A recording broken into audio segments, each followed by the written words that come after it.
Gaza के अस्पताल पर हमले को लेकर पीएम मोदी का ट्वीट भी सामने आया है। अस्पताल में हमले से गहरा सदमा पहुंचा है। मुतासरीन के लिए अफसोस का इजहार किया है। वजीर आजम नरेंद्र मोदी ने वाज़ेह रहे कि गाजा के सिटी अस्पताल पर आज अटैक किया गया है और इस हमले में 500 से ज्यादा लोगों की मौत हो चुकी है। और अब इस हमले को लेकर वजीर आजम नरेंद्र मोदी ने ट्वीट किया है। अस्पताल में हमले से गहरा सदमा लगा है, ये उन्होंने अपने ट्वीट में बात कही है। इसके साथ ही मुतासरीन के लिए उन्होंने अफसोस का भी इजहार किया है।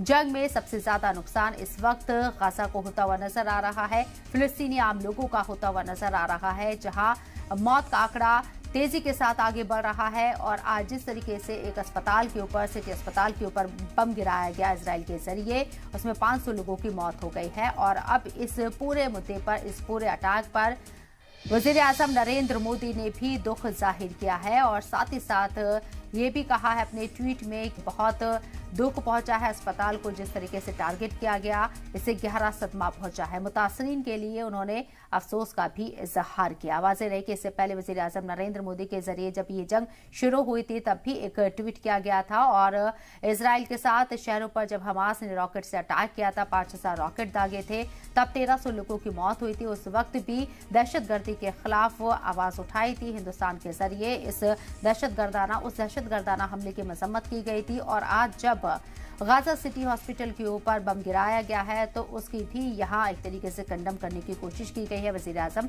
नरेंद्र मोदी के जरिए, जिसमें उन्होंने अपने ट्वीट में लिखा है कि अस्पताल में हमले से गहरा सदमा पहुंचा है। मुतासरीन के लिए अफसोस का इजहार भी उन्होंने किया है।